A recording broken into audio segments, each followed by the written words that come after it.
Shalom, selamat siang saudaraku semuanya. Dan hari ini kita bersyukur kita masih berkesempatan, kita masih bisa bertemu di dalam mesbah keluarga Adi dan Eda pada siang hari ini. Biarlah saat ini kita mau bersyukur kepada Tuhan, biarlah Roh Kudus-Nya yang ada bagi kita. Dan biarlah kasih karunia-Nya akan tetap terus berada di dalam diri kita. Karena kita bersyukur, kita masih diberi kesempatan. Maka dari itu, kita tak pernah membuang segala kesempatan itu yang telah diberikan kepada Tuhan. Engkau kudus Tuhan, Engkau kudus Yesus. Holy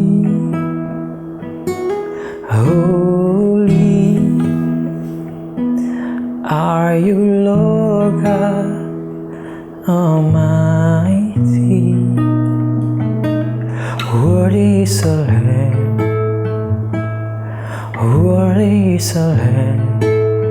You are holy, holy are you, Lord God Almighty. Worthy is the Lamb, worthy is the Lamb. You are holy, holy are you, Lord God Almighty. Amen. Worthy is the Lamb, worthy is the Lamb. You are holy. Sing it out. Holy are you, Lord God Almighty. Worthy is the Lamb, worthy is the Lamb. You are holy, holy are you, Lord God Almighty. Worthy is the Lamb, worthy is the Lamb. You are holy, holy are you, Lord God Almighty. Worthy is the Lamb, worthy is the Lamb. You are holy,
kagum akan segala perbuatan-Mu di dalam kehidupan kami, Bapa. Kami percaya segala hal yang baik terjadi di dalam kehidupan kami. Tetapi walaupun kadang terjadi hal yang tidak baik, yang tidak kami inginkan terjadi di dalam kehidupan kami percaya itu adalah semua rancangan-Mu. Saat Engkau membentuk bencana, Tuhan, Engkau tidak akan membuatnya begitu dengan mudah. Engkau akan memangkasnya, Engkau akan menempanya supaya menjadi bencana yang indah. Begitu juga kami, Bapa. Jadikanlah kami bencana-Mu yang indah. Saat Engkau menempa kami, saat Engkau membentuk kami percaya tidaklah hal yang mudah bagi kami. Tapi biarlah kami mengikuti semua alur-Mu, kami mengikuti segala rencana-Mu di dalam kehidupan kami. Dan terima kasih Bapa, biarlah firman-Mu hari ini menjadi pedoman hidup bagi kami, menjadi kekuatan bagi kami, menjadi pengharapan bagi kami.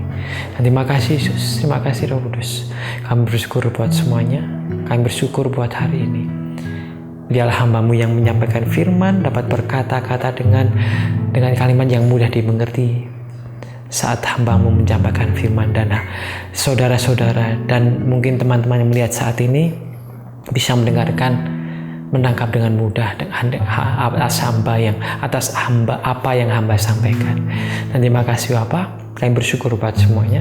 Kami bersyukur buat hari ini. Hanya di dalam nama Yesus kami berdoa dan mengucap syukur. Amin. Selamat siang saudaraku, Shalom. Dan hari ini kita telah beraktivitas ya, apalagi ini akhir bulan, pasti banyak yang kita kerjakan, banyak kesibukan yang kita akan jalani di hari ini. Tapi bersyukur dengan kegiatan apapun yang sudah kita lakukan, percayalah kita tetap didampingi oleh Tuhan. Kita tetap bersama Tuhan dalam apapun yang kita lakukan.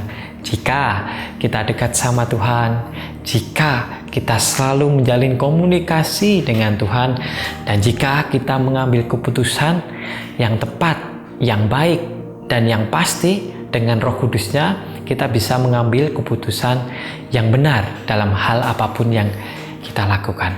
Dan hari ini kita bersyukur, kita mau belajar bahwa setiap kejadian yang di dalam kehidupan kita itu adalah semuanya rencana Tuhan. Tetapi terkadang ada hal yang tidak baik yang terjadi di dalam kehidupan kita. Itu adalah rencana Tuhan. Tetapi ada juga yang kita lakukan tidak sesuai dengan apa yang kita inginkan. Karena mungkin kita tidak mengambil keputusan yang tepat. Atau juga kita melenceng dari rencana Tuhan. Tuhan memberi kita sesuatu sifat ataupun sesuatu kebebasan untuk memilih, suatu kebebasan untuk mengambil keputusan. Dan di mana kita mau mengambil keputusan itu, ataupun di mana kita akan berjalan, kita tahu bahwa itu adalah rencana Tuhan. Tapi sebetulnya kita juga ikut andil dalam mengambil keputusan, karena itu juga adalah hak yang diberikan Tuhan kepada kita. Apakah keputusan itu keputusan baik atau benar atau salah, atau keputusan yang mungkin merugikan orang lain, membuat kita sendiri untung, ataupun yang membuat hal yang tidak sejalan dengan perintah Tuhan. Ada di dalam dunia ini, keputusan ada di tangan kita. Kita mau mengambil jalan yang benar, ataupun kita mau mengambil jalan yang tidak baik. Jalan yang tidak baik bisa saja banyak yang ada di dalam situ. Contohnya kita mengambil jalan yang orang fasik, di jalan mungkin jalan cepat, tapi sebetulnya itu tidak dibenarkan oleh Tuhan, tidak dikehendaki oleh Tuhan, ataupun jalan yang melanggar perintah-perintah Tuhan, tetapi tahu bahwa itu sebetulnya dosa, tetapi tetap saja kita langgar. Nah, semua itu ada konsekuensinya. Jikalau kita mengambil jalan yang benar, ataupun kita mengambil jalan orang fasik, ataupun yang tidak sesuai dengan kehendak Tuhan. Kita mau compare, yaitu jalan orang benar dan jalan orang fasik tuh akhirnya di mana sih?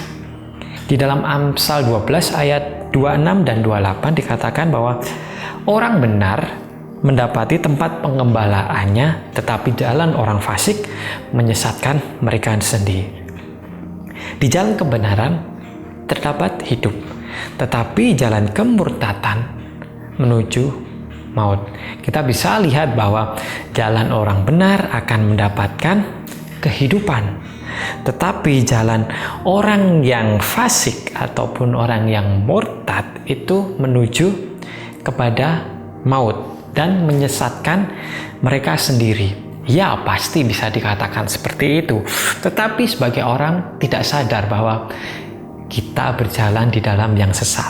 Kita berjalan di dalam orang yang fasik. Kita tahu bahwa perintah Tuhan tuh seperti ini. Kamu jangan mencuri, kamu jangan menghakimi orang lain, kamu jangan memfitnah, kamu jangan mengingini orang lain. Banyak sekali perintah-perintah Tuhan yang ada di dalam firman Tuhan. Tetapi kita tahu itu berdosa, tetapi kita tetap melakukannya. Itu adalah orang fasik dan pastinya akan tersesat. Dan banyak hal yang pasti yang tidak baik terjadi di dalam kehidupan orang fasik. Kita juga bisa tahu di dalam Mazmur 1 ayat 6 dikatakan bahwa sebab Tuhan mengenal jalan orang yang benar, tetapi jalan orang yang fasik menuju kebinasaan. Sekali lagi Tuhan katakan bahwa jalan orang yang fasik menuju kebinasaan. Maukah saudara-saudara ambil jalan tersebut? Firman Tuhan banyak sekali mengatakan bahwa orang fasik tidak berada di dalam keselamatan selama mereka masih di jalan orang yang fasik. Berbeda kalau orang tersebut sudah bertobat, Tuhan akan menyertainya. Dan dikatakan juga bahwa Tuhan mengenal jalan orang yang benar. Jalan orang benar pasti disertai oleh Tuhan. Setiap mereka mengambil keputusan, setiap apapun yang dilakukan pasti di dalam penyertaan Tuhan. Tetapi kita bisa tahu bahwa kebalikannya, jalan orang fasik adalah menuju kematian dan menuju kebinasaan.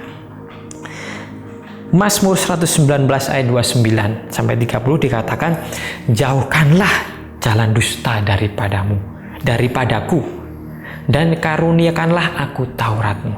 Aku telah memilih jalan kebenaran, telah menempatkan hukum-hukummu di hadapanku. Jalan orang yang fasik, jalan orang yang dusta, itu pasti jauh dari yang namanya hukum Taurat Tuhan. Kita bisa tahu bahwa seluruh firman Tuhan itu bagus. Bukan berarti Tuhan Yesus telah mati dan bangkit, terus kita berada di dalam kasih karunia Tuhan, terus kita menghilangkan perjanjian lama. Perjanjian lama banyak sekali hukum-hukum yang ada di dalam perjanjian lama. Terus apakah kita menghilangkan?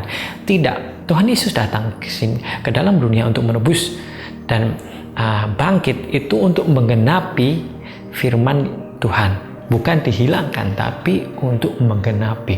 Jadi tetapkanlah Taurat Tuhan itu tetap ada di dalam kehidupanmu.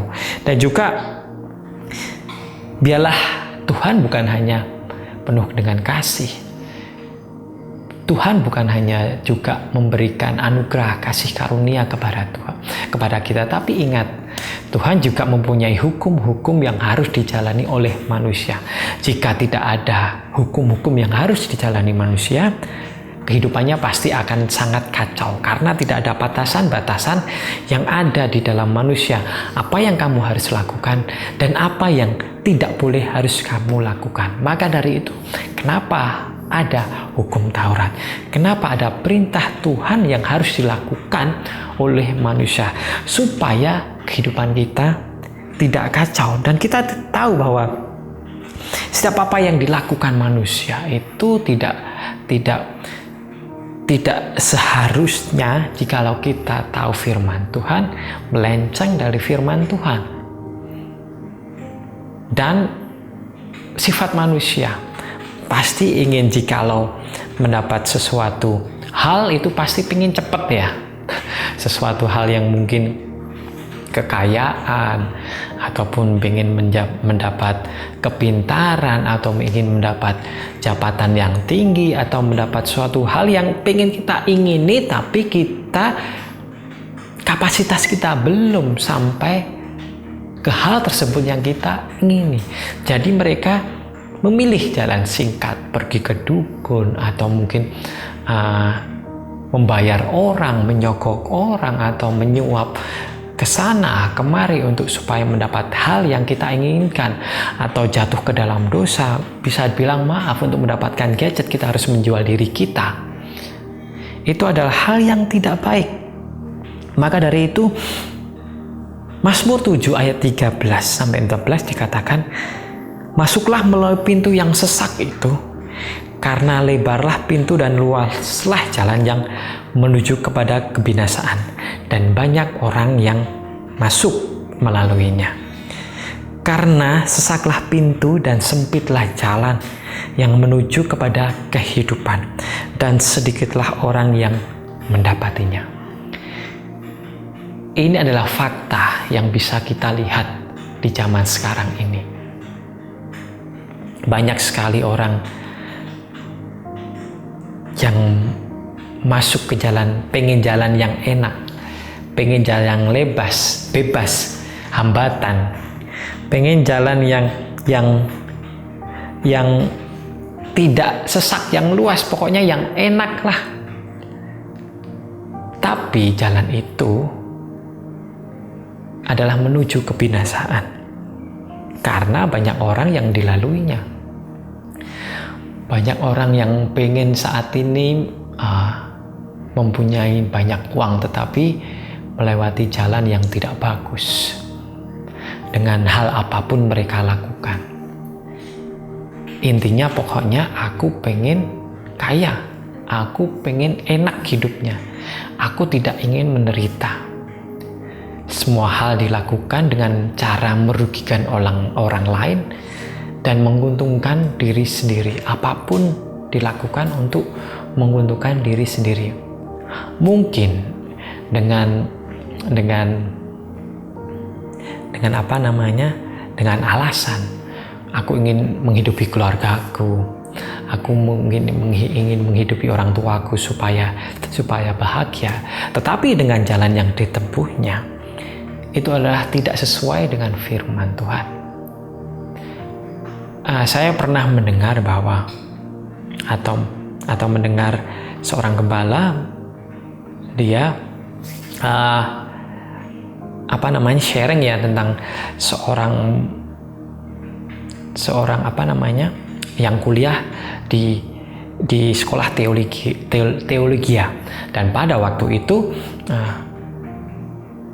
dia tidak melanjutkan lagi. Akhirnya seorang cewek akhirnya di email oleh seorang guru di salah satu perguruan teologi ini. Dia gimana kamu kok, dia menuliskan email ya, garis besarnya seperti ini, kamu kok putus dari kuliah, kenapa? Selang berapa lama dia membalas, aku terjebak di dalam prostitusi, makanya aku tidak bisa melanjutkan kuliahku. Terus guru ini melanjutkan lagi membalas email muridnya ini. Terus satu minggu, 2 minggu dia baru balas. Terus dia balas lagi, guru-gurunya ini membalas lagi, kenapa kamu gak balas kok lama sekali?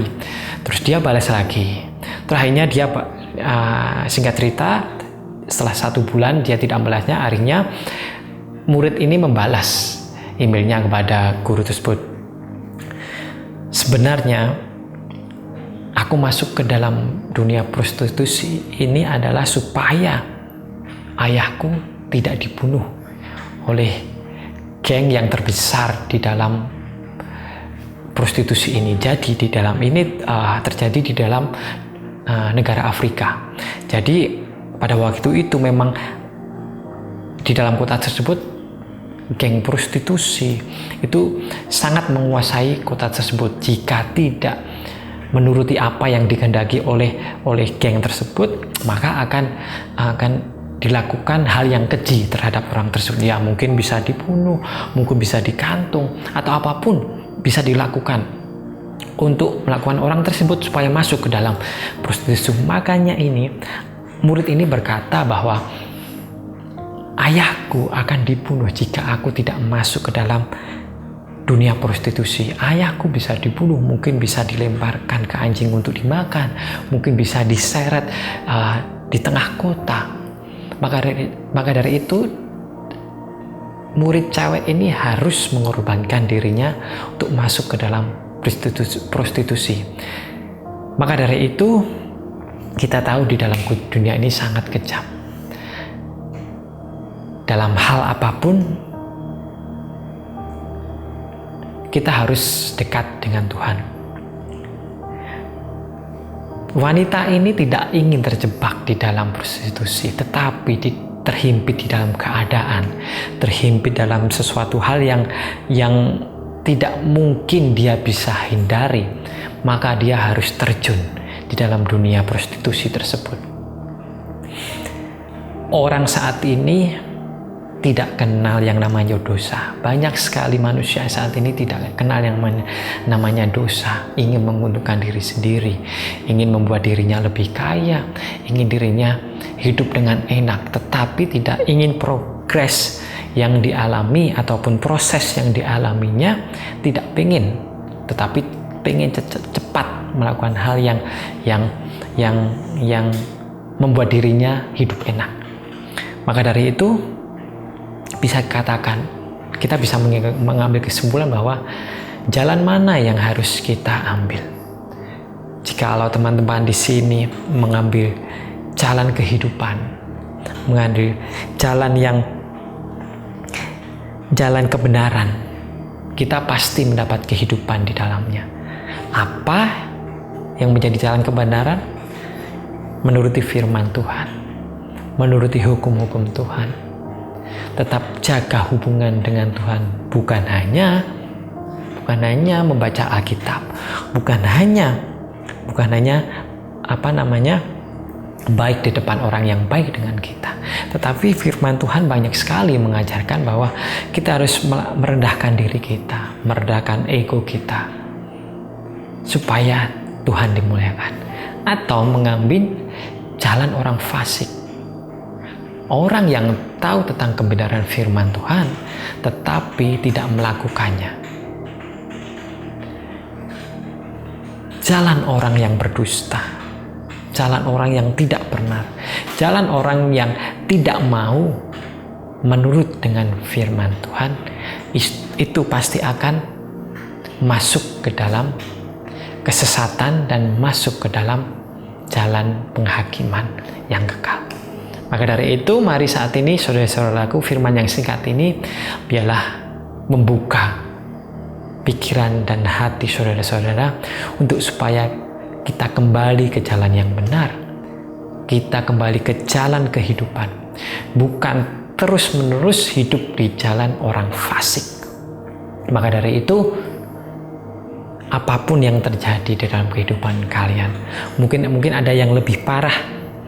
Kehidupan saat ini lebih parah daripada kehidupan wanita yang tersebut jatuh ke dalam dunia prostitusi. Tapi percayalah, tetap bertahan. Tuhan tahu segala beban saudara. Tuhan tahu segala pergumulan saudara. Tuhan tahu sekali apa yang saudara harapkan. Tetap teguh di dalam Tuhan, tetap berpengharapan di dalam Tuhan. Kita tahu pengharapan yang tidak mungkin itu mungkin mustahil bagi kita, mungkin mustahil bagi manusia. Tetapi jika kita tetap terus bertahan, kita tetap terus setia kepada Tuhan, berjalan di dalam kebenaran, pastilah pengharapan itu akan muncul. Cahaya sedikit akan membuat pengharapan besar di dalam kehidupan kita. Mari kita berdoa. Terima kasih Bapa, terima kasih Allahku yang hidup, terima kasih Yesusku. Engkau Allah yang sungguh baik. Mungkin saat ini kami masih berjalan di dalam kefasikan kami Tuhan. Kami tahu perintah-Mu, Kami tahu hukum-hukum-Mu, tapi kami tidak menjalankan. Kami jauh dari-Mu Tuhan. Tapi saat ini Tuhan, kami mau kembali kepadamu. Karena saat kami berjalan, saat kami menjadi orang yang fasik, kami tahu kami akan berjalan di dalam kesesatan, ketidaktahuan, ketidakpengharapan. Dan apabila kami tidak kembali berbalik ke jalan-Mu yang benar, kami akan berada di dalam penghukuman yang kekal. Biarlah saat ini Tuhan, Engkau ubah hati kami. Roh Kudus-Mu Tuhan, penolong dalam hidup kami Tuhan, yang selalu ada di dalam kehidupan kami. Tolong kami Tuhan untuk menghilangkan semuanya itu dalam kehidupan kami. Dan biarlah kami saat ini berjalan di dalam rencana-Mu Tuhan. Dan kami tahu Tuhan, rencana-Mu yang terbaik bagi kami. Dan kami bersyukur buat semuanya. Kami bersyukur buat firman hari ini. Dan terima kasih Bapa. Kami bersyukur buat semuanya hanya di dalam nama Tuhan Yesus Kristus yang menjadi juru selamat dan penebus kami. Amin. Selamat siang. Tuhan Yesus memberkati. Sekali lagi, shalom.